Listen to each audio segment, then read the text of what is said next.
Hello students. आज अपन biotechnology principle and processes का last lecture करने वाले हैं एंड इसके बाद अपन बायोटेक्नोलॉजी एंड इट्स एप्लीकेशन के बारे में पढ़ेंगे। इस पूरे वीडियो में आज अपन समझेंगे कि किस तरीके से हमें रिकॉम्बिनेंट डीएनए बनाना है एंड आइसोलेशन करना है डीएनए का, एंड किस तरीके से हमारी पूरी जो प्रोसेस है डाउनस्ट्रीमिंग प्रोसेस, किस तरीके से प्रोडक्ट रिलीज हो रहा है बायोटेक्नोलॉजी वाला, वो आज इस पर्टिकुलर चैप्टर में या इस पर्टिकुलर वीडियो में अपन देखने वाले हैं। स्टार्ट करते हैं बिना किसी देरी के। कल वाला सेशन जो था वो बहुत ज़्यादा इम्पोर्टेंट था, क्योंकि उसमें मैक्सिमम पार्ट कवर किया है मैंने इस चैप्टर का, एंड ऑफ कोर्स वो उसी में से ही सबसे ज़्यादा क्वेश्चंस जो हैं वो पूछे जाते हैं। अगर आपने वो नहीं देखी है वीडियो, आई सजेस्ट दैट कि एक बार जाके आप वो पूरा वीडियो देख लीजिएगा। एंड आई प्रेफर कि स्पीड जो है वो 1.5 के अप्रॉक्स रखिएगा, तो आपको जल्दी, आपका टाइम भी वेस्ट नहीं होगा और जल्दी कवर होंगी चीज़ें। ओके, स्टार्ट करते हैं with the today's session, that is the process of the recombinant DNA technology. ठीक है, किस तरीके से आप रिकॉम्बिनेंट डीएनए बना सकते हो। Recombinant DNA technology involves several steps in a specific sequence, such as isolation of a DNA, fragmentation of a DNA by a restriction endonuclease, isolation of a desired DNA fragment, ligation of a DNA fragment into vector, transferring the recombinant DNA into the host, culturing the host cell in the medium at large scale, extraction of the desired product। ठीक है, basically ये सारे steps हैं कि सबसे पहले हम isolate करेंगे डीएनए को, जो भी हमारा जिस पर्टिकुलर जीन या जिस पर्टिकुलर चीज के लिए हमें डीएनए चाहिए, तो हम उस पर्टिकुलर सेल से वो डीएनए को आइसोलेट करेंगे। फिर उसके बाद हम डीएनए के टुकड़े करेंगे, फ्रेगमेंट्स करेंगे, किसकी मदद से? हमारे molecular scissor, that is your restriction endonuclease की वजह से। फिर हम अब इस फ्रेगमेंटेड डीएनए को आइसोलेट करेंगे। ठीक है, जो भी हमारा डिजायर्ड डीएनए फ्रेगमेंट है जिसमें वो पर्टिकुलर जीन एनकोडेड है, सपोज करो इंसुलिन के लिए जो जीन एनकोडेड है वो प्रेजेंट है, हम वो वाला डीएनए का फ्रेगमेंट अलग कर देंगे। अब ये जो डीएनए फ्रेगमेंट हमने अलग किया है, जो कि हमारा डिजायर्ड डीएनए फ्रेगमेंट है, उसको हम हमारे जो वेक्टर डीएनए है, दैट इज आपका प्लाज्मिड वाला डीएनए, उसके साथ लाइगेट कर देंगे। फिर हम ट्रांसफरिंग प्रोसेस करेंगे, मतलब जो हमारा रिकॉम्बिनेंट डीएनए है, मतलब हमारा जो वेक्टर वाला प्लाज्मिड वाला डीएनए है, उसके अंदर जो हमारा डिजायर डीएनए का फ्रेगमेंट है, this is your recombinant DNA. And जब ये होस्ट में जाएगा, उसको हम बोलते हैं, उस प्रोसेस को क्या बोलते हैं? ट्रांसफरिंग प्रोसेस बोलते हैं। ठीक है, कल्चर, फिर उसके बाद आती है next step, that is the culturing the host cell. अब ये जब हमने डीएनए, जो ये वाला जो प्लाज्मिड जब हमने इस यूकैरियोटिक होस्ट में भेज दिया है, या फिर ऐसा बोल सकते हैं कि होस्ट में भेज दिया है, तो अब इस होस्ट का रेप्लिकेशन होगा। ठीक है, इससे क्या होगा कि ये जो डीएनए मटेरियल है ये भी मल्टीप्लाई होगा। बेसिकली कल्चर करना है अपन को होस्ट में, ठीक है, लार्ज स्केल पे, और फिर उसके बाद हमारा जो प्रोडक्ट है उसको एक्सट्रैक्ट करेंगे। ठीक, ये पूरी प्रोसेसेस हमको लाइन वाइज देखनी है। तो सबसे पहले आ रहा है आपका isolation of the genetic material. ठीक है, that is your DNA. Now, recall that nucleic acid is a genetic material, fine, of all organism without the exception। ठीक है, किसी भी एक्सेप्शन, मतलब कोई भी एक्सेप्शन ना होके आपका जो न्यूक्लिक एसिड है वही हमारा एज अ जेनेटिक मटेरियल है। ठीक है, in majority of the organism हमारे पास DNA as a genetic material होता है। कई बार आप वायरसेस में देखोगे तो वहां पर RNA as a genetic material जाएगा। ठीक, इन ऑर्डर, मैक्सिमम में आपको डीएनए दिखेगा। हमको डीएनए से मतलब है, तो in order cut the DNA with the restriction enzyme, it needs to be in the pure form. तो सबसे पहले अगर हमें सिर्फ और सिर्फ डीएनए को काटना है, तो हमको सबसे पहले डीएनए को आइसोलेट करना पड़ेगा फ्रॉम दैट पर्टिकुलर सेल। ठीक है, free from other macro molecules, मतलब दूसरे जो हमारे मैक्रो मॉलिक्यूल्स है उसको हटा दो, साइड कर दो, और सिर्फ हमारे पास प्योरली डीएनए बचे। ठीक है, इस तरीके की प्रोसेस हमें करनी है। तो अब ये कैसे करेंगे? तो डीएनए कहाँ पर बंद होता है? डीएनए बंद होता है with in the nucleus membrane. ठीक है, सबसे पहले, सबसे इनिशियल फेज में क्या होगा? आपके सबसे पहले सेल मेम्ब्रेन आती है, फिर उसके बाद आपके यहाँ पर आरएनए भी पड़ा होता है, यहाँ पे प्रोटीन भी पड़े होते हैं, पॉलीसैकेराइड्स भी पड़े होते हैं, एंड देन जब आप अंदर न्यूक्लियस मेम्ब्रेन को क्रॉस करोगे, तब आपको डीएनए मटेरियल दिखेगा या जेनेटिक मटेरियल दिखेगा। तो बेसिकली सबसे पहले हम सेल मेम्ब्रेन को तोड़ेंगे, सेल मेम्ब्रेन को ब्रेक करेंगे और इसको खत्म कर देंगे। फिर हमारे पास साइटोप्लाज्म के अंदर आरएनए होगा, तो अब हम आरएनए को खत्म करेंगे, ठीक है, आरएनएज़ की हेल्प से। नाउ हम प्रोटीन्स को खत्म करेंगे, ठीक है, फिर उसके बाद पॉलीसैकेराइड्स को खत्म करेंगे एंड हमारे लिपिड्स को भी खत्म करेंगे। So these can be achieved by treating the bacterial cell or the plant or the animal tissue with the enzyme such as lysozyme. So basically जब हमको बैक्टीरिया की सेल वॉल हटानी है तो हम क्या करेंगे, लाइसोजाइम का इस्तेमाल करेंगे। ये इंपॉर्टेंट पॉइंट है, आपको याद रखना है कि कौन सा एंजाइम किस चीज के लिए और कौन से ऑर्गेनिज्म के लिए यूज हो रहा है। सो बैक्टीरिया की अगर सेल वॉल हटानी है तो आप लाइसोजाइम इस्तेमाल करने वाले हो। प्लांट सेल की अगर आपको सेल वॉल हटानी है तो सेलुलेज का एंजाइम यूज करने वाले हो। एंड अगर फंगस की हटानी है तो आप काइटिनेज यूज करने वाले हो। हम यहाँ पे किसकी बात कर रहे हैं, सेल वॉल की बात कर रहे हैं, ठीक है, सेल वॉल की बात कर रहे हैं। डन, आई होप ये चीज क्लियर हो गई होगी। Now you know that the genes are located on long molecule of the DNA. So हमने ये चीज पढ़ी थी कि जब हमारे कंडेंसेशन प्रोसेस होती है तो कुछ इस तरीके से डीएनए जो है क्रोमोसोम में कन्वर्ट हो जाता है, एंड हर एक क्रोमोसोम पे इस तरीके से जीन प्रेजेंट होता है, ठीक है। सो हमारा जो पूरा डीएनए जो होता है, अगर हम इस क्रोमोसोम को खोल देंगे तो इस तरीके से आपको यहाँ पर कहीं एक सेगमेंट में जीन प्रेजेंट हो मिलेगा, ठीक है, जो कि प्रोटीन, जो डीएनए जो होता है वो प्रोटीन, हिस्टोन प्रोटीन से बाइंड होता है, ये भी मैंने पढ़ाया हुआ है। और उसको डिटेल में अपन कवर करेंगे अपने, जब अपन जेनेटिक पार्ट पढ़ेंगे तब वहां पर। So the RNA can be removed by the treatment with the ribonuclease. तो यहाँ पे हम क्या यूज करने वाले हैं, राइबोन्यूक्लियस यूज करने वाले हैं, ठीक है। वेयर एज प्रोटीन्स के लिए हम प्रोटीएज यूज करने वाले हैं। Now other molecule can be removed by appropriate treatment and purified DNA ultimately precipitate out after the addition to chilled ethanol. So हमने जितने भी हमारे एंजाइम्स थे उनको पहले यूज करके जो भी हमारे डीएनए के अलावा एक्स्ट्रा मैक्रोमोलिक्यूल्स पड़े थे उनको हटा दिया। अब हम वो जो पर्टिकुलर सेल है उसको या बचे हुए मटेरियल को हम डीएनए को चिल्ड इथेनॉल में डालेंगे, उसके बाद हम उसको आइसोलेट करेंगे। So this can be seen as a collection of a fine thread in the suspension. तो इस तरीके से आपको डीएनए जो है वो चिल्ड इथेनॉल में थ्रेड जैसा लगेगा। सो यहाँ पे फोटो भी दे रखी है, अगर आप इस फोटो को देखोगे, so this is a chilled ethanol, and ये वाला जो पार्ट है, ये वाला, this is your DNA part, ठीक है। सो इस प्रोसेस को क्या बोलते हैं, इस प्रोसेस को बोलते हैं spooling. So separating of the DNA from the chilled ethanol is known as spooling, ठीक है। So DNA that separates out can be removed by the process called spooling. नाम याद रखना, फिगर इंपॉर्टेंट है। No, cutting of a DNA at specific location. अब तुमने यहाँ पे गौर किया होगा कि तुम्हें जो तुम्हारी थ्योरी वाला पार्ट था वहां पे स्पूलिंग वर्ड कहीं पर भी यूज नहीं किया गया, बट फिगर के नीचे तुमने वो वर्ड देखा, स्पूलिंग। सो बेसिकली मेरा एनसीईआरटी पूरा पढ़ाने का, एक एक फिगर लेने का यही मतलब होता है कि तुमको एक्स्ट्रा, अगर तुम्हें लगे कि ये कहाँ से आ गया, तो वो एक्चुअली में एक्स्ट्रा नहीं होता, वो वहीं पे एनसीईआरटी में ही गिवन होता है, बस हमें देखने की जरूरत होती है, ठीक है। अब आगे बढ़ते हैं। अब हमने आइसोलेट कर लिया डीएनए को, सब तरीके से हमें डिजायर्ड डीएनए मिल गया। अब हमने क्या करना है, जो हमारा डीएनए है उसको छोटे छोटे टुकड़ों में काट देना है। तो वो काटने की मदद कौन करने वाला है, वो करने वाला है आपकी molecular scissor, that is your आपका endonucleases. Now, restriction enzymes digestion are performed by incubating purified DNA molecule with the restricting enzyme at the optimal condition for the specific for that specific enzyme. Done.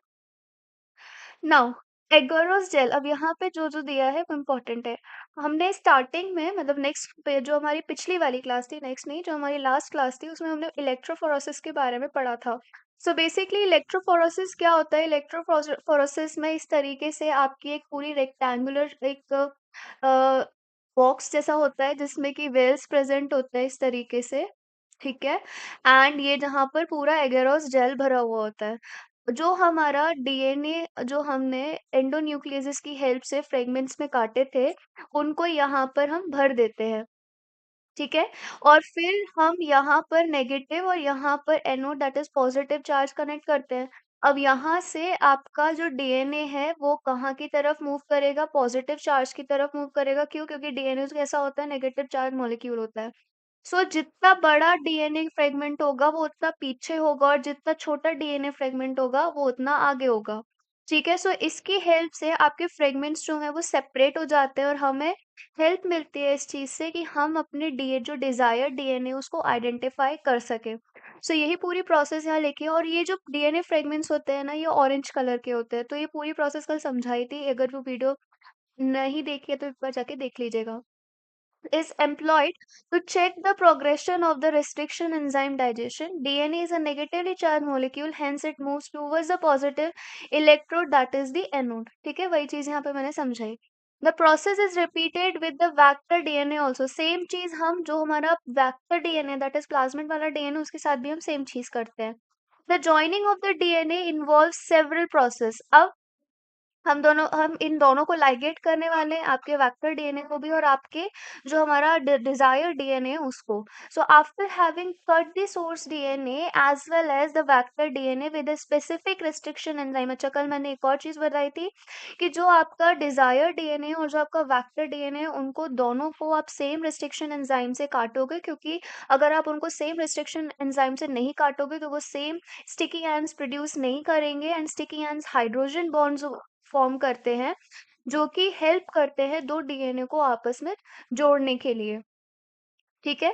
सो अगर ये same नहीं होंगे तो same स्टिकियंस produce नहीं होंगे, इसलिए हमको same एक ही स्पेसिफिक रिस्ट्रिक्शन एंजाइम से काटने होते हैं दोनों ही डीएनए को। The cut out gene of interest from the source of DNA and the cut factor with the space are mixed with the ligase is added. ठीक है, हम लाइगेज की हेल्प से इन दोनों ही डीएनए को जोड़ेंगे। ठीक है, this results in the preparation of the recombinant DNA. फिर जैसे ही हमने नया वाला जो हमारा डीएनए या डिजायर्ड फ्रेगमेंट जो डीएनए का है, ठीक है, जो हमने डी डिजायर्ड वाला ये ब्लू कलर का जो डीएनए है, जैसे ही हमने यहाँ पर लाइगेट किया, ये क्या बन गया? ये बन गया रिकॉम्बिनेंट डीएनए। क्या बन गया? Recombinant DNA. Done. Now, amplification of gene interest using PCR. अब हमने जो हमारा recombinant DNA बनाया है, वो अगर एक ही क्वांटिटी में रहेगा तो दिक्कत ये हो जाएगी कि आपका क्या होगा? ये दिक्कत होगी कि अगर जैसे हम कोई भी हमने जैसे सेपरेट किया है उसको, ठीक है? किसी भी रिकॉम्बिनेंट और नॉन रिकॉम्बिनेंट को सेपरेट करना है। अगर उस केस में अगर कोई गलती हो गई या फिर किसी वजह से ये आपका रेप्लिकेट नहीं कर पाया है, कोई भी कारण हुआ और उसकी वजह से हमारा प्रोडक्ट नहीं मिला, तो हमारा नुकसान हो जाएगा। इस वजह से हम इस पर्टिकुलर प्लाज़्मिड का इस रिकॉम्बिनेंट डीएनए को एम्प्लीफाई करते हैं, मतलब बहुत सारे इसकी अ, लंबी चौड़ी जो जीन की बहुत सारे कॉपीज का फॉर्मेशन कराते हैं। ठीक, so PCR stands for the polymerase chain reaction. ये याद रखना इसका full form. In this reaction, इसके नाम से ही पता चल रहा है, पॉलीमरेज मतलब many copies. So multiple copies of the gene or the DNA of interest is synthesized in vitro using two sets of primer. ठीक है, कौन कौन से small chemically synthesised oligonucleotide that are complementary to the regions of the DNA. So primers क्या होते हैं? Basically ये वो वाला प्राइमर नहीं है जो आप मेकअप से पहले लगाते हो या वॉल पे जब पेंट होता है, तो ये वो वाला प्राइमर नहीं है। हाँ, ऐसे समझ सकते हो कि ये प्राइमर जो है ये बेसिकली एक स्टेज प्रोवाइड कराता है जहाँ पर आपके जो नया डीएनए है, नया जीन है, उसका फॉर्मेशन या रेप्लिकेशन हो सके। ठीक है, so and the enzyme DNA polymerase. तो प्राइमर्स और डीएनए पॉलीमरेज की हेल्प से आपका एम्प्लीफिकेशन होता है पीसीआर में। The enzyme extends the primer using nucleotide provided in the reaction and the genomic DNA as a template. तो होता क्या है, ये हमारा जो पर्टिकुलर जीन ऑफ इंटरेस्ट है उसका फ्रेगमेंट है। अब यहाँ पे प्राइमर जुड़ेगा, ठीक है? और हमारा डीएनए पॉलीमरेज़ जो है वो इसी के एंटागोनिस्ट में जितने भी मतलब ऐसे जीन होगा वो यहाँ पर आके आपके जुड़ने लग जाएँगे, ठीक है? सो यहाँ पर जो डीएनए है वो एज़ अ टेम्पलेट की तरह काम कर रहा है। So if the process of replication of a DNA is repeated many times, the segment of a DNA can be amplified to approximately billion times, that is 1 billion copies are made, ठीक है? Not that important, सिर्फ इस देर important है आपका DNA polymerase और primer, ठीक। Now such repeated amplification is achieved by the use of thermostable DNA polymerase. यहाँ पर ये जो नाम है ये बहुत इंपॉर्टेंट है, बहुत पूछा जाता है, थर्मस एक्वेटिकस। तो थर्मस एक्वेटिकस जो है ये बहुत ज्यादा हाई टेम्परेचर पे आपका सर्वाइव कर लेता है, तो इसके अंदर जो आपका डीएनए पॉलीमरेज़ होता है, तो वो भी बहुत ज़्यादा हाई टेम्परेचर पे सर्वाइव कर सकता है, इसीलिए हमने इसको निकाला है, क्योंकि जो पीसीआर होता है, वो बहुत हाई टेम्परेचर पे किया जाता है, which remains active during the high temperature and induce denaturation of the double standard DNA, ठीक है? Now the amplified fragment, if desired, can now be used to ligate with the vector of the further cloning. Okay, so मैंने starting में जो एक word बोला था, starting में मैंने जब ये टॉपिक स्टार्ट किया था एम्प्लीफिकेशन वाला, मैंने गलती से बोल दिया था कि जो आपका प्लाज़्मिड है उसको हमें एम्प्लीफाई करना है। बेसिकली वहाँ पे मेरा कहने का मतलब ये था कि ये जो जीन है ये इसको एम्प्लीफाई करना है। अभी ये इसमें लाइगेट नहीं हुआ है, इसमें जुड़ा नहीं है। बट उससे जुड़ने से पहले हमको यहाँ पर इस जीन को बहुत बार एम्प्लीफाई करना पड़ेगा, इसकी बहुत सारी कॉपीज़ चाहिए, ठीक है? सो जैसे ही हमें इसकी बहुत सारी कॉपीज़ मिल जाएगी, अब हम इसको लाइगेट कर देंगे इनटू द वेक्टर ताकि फर्दर क्लोनिंग हो सके। Now obtaining of the foreign gene product, पहले इस पीसीआर की प्रोसेस को समझ लो। ये हमारा पीसीआर की प्रोसेस है। सो ये हमारा डीएनए फ्रेगमेंट है, ठीक है। डीनेचुरेशन ये बहुत ही ज्यादा इंपॉर्टेंट चार्ट है या फिगर है, बिकॉज पीसीआर की एक एक स्टेप यहाँ गिवन है। सबसे पहले डीनेचुरेशन होगा, मतलब हमारे ये जो बॉन्ड्स हैं इन डीएनए के ये टूटेंगे, सेपरेट होंगे, ठीक है। उसके बाद एनेलिंग होगा। एनेलिंग में बेसिकली आपके प्राइमर जो है और जो डीएनए पॉलीमरेज है वो रोल में आएंगे, ठीक है। फिर उसके बाद एक्सटेंशन होगा, आपके फर्दर ये एक्सटेंड करेंगे, डन। और 30 साइकिल्स या 50 साइकिल्स जो भी होगा उसके हिसाब से आपकी एम्प्लीफिकेशन उस पर्टिकुलर पार्ट की होगी, ठीक है। सो यहाँ पर हमें दो जीन के फ्रेगमेंट्स मिल रहे हैं, एक ये वाला और एक ये वाला। सो इसी तरीके से बहुत सारे फ्रेगमेंट्स हमको मिल जाएंगे। अब यहाँ पे टेक पॉलीमरेज नाम है और डी ऑक्सी न्यूक्लियोटाइड्स जो हैं उनकी मदद से हम पॉलीमराइजेशन प्रोसेस कर रहे हैं, एक्सटेंशन कर रहे हैं। तो सबसे पहले आएगा आपका डीनेचुरेशन, उसके बाद आएगा एनिलिंग एंड उसके बाद आएगा एक्सटेंशन। तो ये तीनों सीरीज याद रखना, पूछ लिया जाता है, बहुत बार पूछा गया भी है, ठीक। Now obtaining the foreign gene product, अब हमारा जो भी हमने लाइगेट कर लिया सब हो गया, अब हमें उसका प्रोडक्ट चाहिए, उस जीन का जो हमारा डिजायर्ड जीन था उसका प्रोडक्ट चाहिए। सारा नाटक ही हमने प्रोडक्ट के लिए किया था। So when you insert a piece of a alien DNA into a cloning vector and transfer it into a bacterial, plant or animal cell, the alien DNA get multiplied. Of course सी बात है, हमारा कोई सा भी cell होगा, whether it is a bacterial cell, whether it is a plant cell, whether it is a animal cell, वो सब क्या करेंगे, वो आपके जैसे-जैसे वो रेप्लिकेट करेंगे, वो डिवाइड करेंगे, वैसे-वैसे आपका डीएनए भी मल्टीप्लाई होता जाएगा। In almost all recombinant technologies the ultimate aim is to produce a desirable protein. अब होता क्या है, डीएनए से आरएनए बना, आरएनए से प्रोटीन बना, एंड इस प्रोटीन को ही हम अपना डिजायर्ड प्रोडक्ट मानते हैं।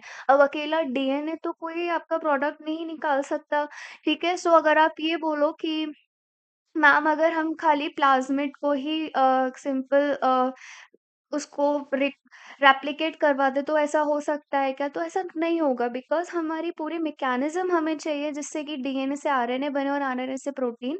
तो ये पूरी मैकेनिज़्म आपको एक सेल में ही मिलेगी। So whether it could be your bacterial cell, whether it is your plant cell और योर एनिमल सेल, ठीक? Hence, there is a need for the recombinant DNA to be expressed. The foreign gene get expressed under appropriate condition. ठीक, अब आपका जो foreign gene है वो एक appropriate condition में ही अपने आप को एक्सप्रेस कर पाएगा। The expression of the foreign gene in the host cell involve understanding many technical details. अब ये और ज़्यादा कॉम्प्लिकेट वाली चीज़ है, बिकॉज़ यहाँ पर आप जब आगे देखोगे, जब बायोटेक्नोलॉजी लोग ऑप्ट करेंगे, उनको समझाया जाएगा कि यहाँ पर और क्या-क्या मतलब ऐसे कंडीशंस होनी चाहिए जिसकी वजह से आपके जो फॉरेन जीन्स हैं वो होस्ट सेल में एक्सप्रेस कर पाए, ठीक? So let's move on towards the next slide. That is after having a clone gene, अभी तक हमने क्लोन जीन बनाना था तो हमने बना लिया, of interest and having optimise the condition to induce the expression of the target protein, one has to consider producing it on a large scale. हमने सब कर लिया, हमने प्रोटीन का एक्सप्रेशन भी देख लिया कि किस तरीके से हो रहा है, कैसे सारा प्रोटीन रिलीज मतलब प्रोडक्ट हमारा रिलीज होने लग गया। बट अब हमें ये जो प्रोटीन या जो प्रोडक्ट है उसको लार्ज स्केल पे बनाना है। So can you think of any reason why there is a need for a large scale production? If any protein encoding gene is expressed in a heterologous host, it is called a recombinant protein. So heterologous host मतलब जैसे कि ऐसा समझो कि एक cell जो है, battery वाला सेल समझो, ठीक है? ए कंपनी का बैटरी जो वाला सेल है, वो सिर्फ रोबोट को चलाने के लिए यूज़ होता है, ठीक है? और ये जो सेल है, ये अगर सिर्फ़ और सिर्फ़ रोबोट बनाने के लिए यूज़ हो रहा है, एंड हमने कैसे भी करके इस सेल में ऐसा कुछ करा कि ये जो है अब कार चलाने के लिए भी यूज़ होने लग गया, ठीक है? कार चलाने के लिए भी यूज़ करने लग गया। तो अब ये वाला जो पर्टिकुलर सेल होगा, यहाँ पर जो लगेगा कार में, that will be your recombinant protein, ठीक है? मतलब ये अपना एक्सप्रेशन इस कार में भी दिखा रहा है, इस ये वाला जो सेल है वो इस कार में भी अपना एक्सप्रेशन दिखा रहा है। So this is your recombinant cell या फिर रिकॉम्बिनेंट प्रोटीन। आई होप मैं चीज़ समझा पाई होंगी। नाउ सो इसको कहते हैं हेटेरोलॉगस होस्ट, मतलब वो होस्ट जिसके लिए वो प्रोटीन नहीं बना था, बट स्टिल वहां पे वो अपने आप को एक्सप्रेस कर पा रहा है। So that is your heterologous host. Now the cell harbouring clone gene of interest may be grow on a small scale in the laboratory. The culture may be used for extracting the desired protein and then purifying it by using different separation techniques, ठीक है? सो बहुत सारे हम culture करेंगे, ठीक है? उसके बाद हम अपने डिज़ायर्ड प्रोटीन को एक्सट्रैक्ट करेंगे, उसको प्यूरिफाई करेंगे और बहुत सारे डिफरेंट डिफरेंट सेपरेट टेक्निक से इसको सेपरेट भी कर लेंगे। Just a second. Okay. The cells can also be multiplied in a continuous culture system wherein the used medium is drained out from one side and fresh medium is added from the other to maintain the cell in their physiologically active log exponential phase। तो basically क्या होता है, जब cell multiply कर रहा होता है culture system में, तो वहां पर एक साइड से मीडियम जो है उसको ड्रेन आउट कर दिया जाता है और एक साइड से मीडियम जो है वो आपका ऐड किया जाता है। सो इस तरीके से समझो, कुछ इस तरीके का डायग्राम तुम इमेजिन करो कि ये हमारा इनलेट है एंड ये हमारा आउटलेट है, ठीक है? सो यहाँ से फ्रेश मीडियम जो है वो आपका कल्चर में जाएगा एंड यहाँ से जो हमारा पुराना मीडियम है वो बाहर आएगा, ठीक है? ताकि एक्सपोनेंशियल फेज पे आपके लॉग फेज में ये जो हमारा प्रोडक्ट है वो मिलता रहे। This type of culturing method produces a large biomass leading to a higher yield of desired protein. So ये सारी चीज हम बेसिकली इसलिए कर रहे हैं ताकि हमारा जो भी प्रोडक्ट है वो लार्ज स्केल पे प्रोड्यूस होना चालू हो जाए। Now, small volume culture cannot yield appreciable quantities of product. ठीक है? To produce in large quantity, the development of the bioreactor where large volume, that is 100 to 1000 liter of culture can be processed, was required. So bioreactors का development was a boost to the biotechnology, because वो जो bioreactors हैं वो आपके सबसे ज्यादा quantities को produce कर सकते हैं किसी भी जीन या किसी भी प्रोटीन या प्रोडक्ट के लिए। ठीक है? Thus, bioreactor can be thought of as a vessel in which the raw materials are biologically converted into a specific product, individual enzyme, etc., using microbial plants, animals or human cells. तो basically bioreactors को आप ऐसे समझ सकते हो, ये एक तरीके का वेसल है जिसके अंदर हम रॉ मटेरियल्स डाल देते हैं जो कि बायोलॉजिकली कन्वर्ट हो जाता है हमारे प्रोडक्ट्स में या किसी भी एंजाइम में, आपके माइक्रोबियल प्लांट्स को, एनिमल्स या ह्यूमन सेल्स को यूज करके। A bioreactor provides a optimal condition for achieving the desired product by providing optimum growth condition. So basically bioreactor क्या करते हैं, आपके ऑप्टिमल कंडीशंस आपको प्रोवाइड करवा देते हैं जिसकी वजह से आपका maximum amount of product produce कर सकते हैं, जैसे कि टेम्परेचर हो गया, पीएच हो गया, सबस्ट्रेट हो गया, सॉल्ट हो गया, विटामिन हो गया ना, ऑक्सीजन हो गया।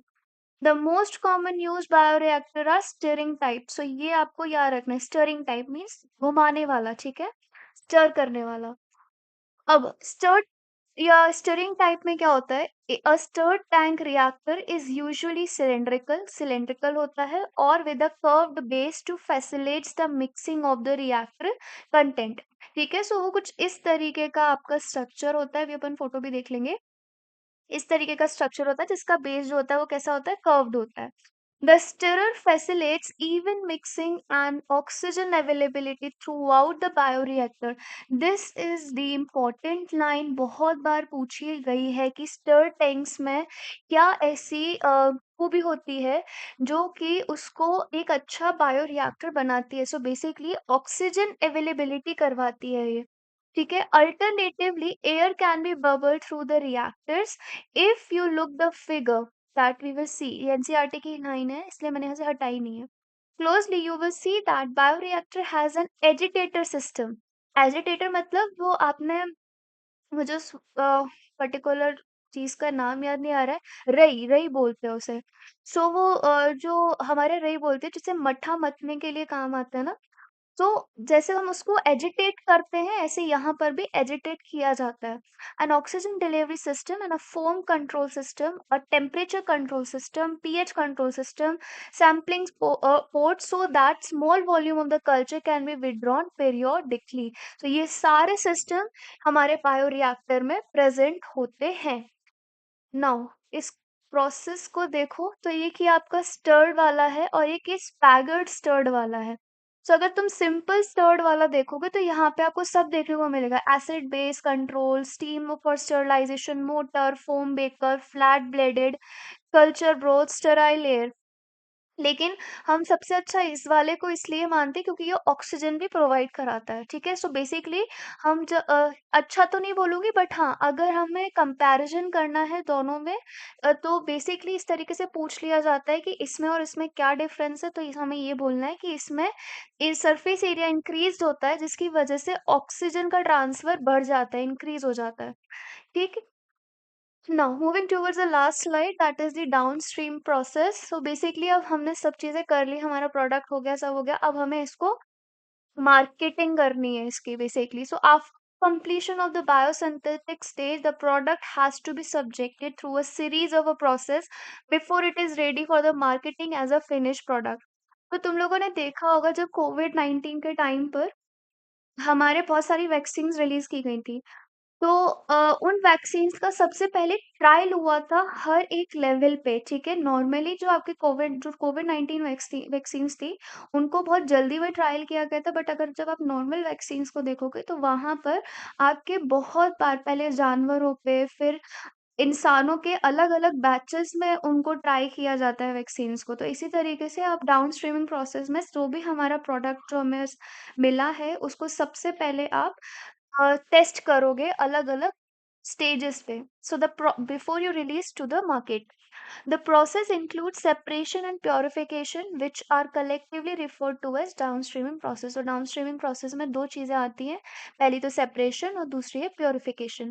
The product has to be formulated with the suitable preservatives. Of course ही बात है, आजकल की दुनिया में बिना preservatives के आप कुछ नहीं कर सकते, preservation करना ही पड़ता है ताकि हम उसको लंबा टाइम तक यूज कर सकें. Such formulation has to undergo thorough clinical trials, as in case of a drugs. Strictly quality control testing for each product is also required. Simple है. The downstream processing and quality control testing vary from product to product. अलग अलग product में आपको अलग अलग तरीके से quality control test देखने को मिलता है. So this completes your chapter, and I hope आपको आज का चैप्टर जो है वो क्लियरली समझ में आई होगी, यानी कि एनसीईआरटी की लाइन क्लियर हो गई होगी. सो अगर आपको वीडियो अच्छा लगा हो तो प्लीज़ लाइक कीजिएगा एंड सब्सक्राइब कीजिएगा चैनल को. Thank you so much.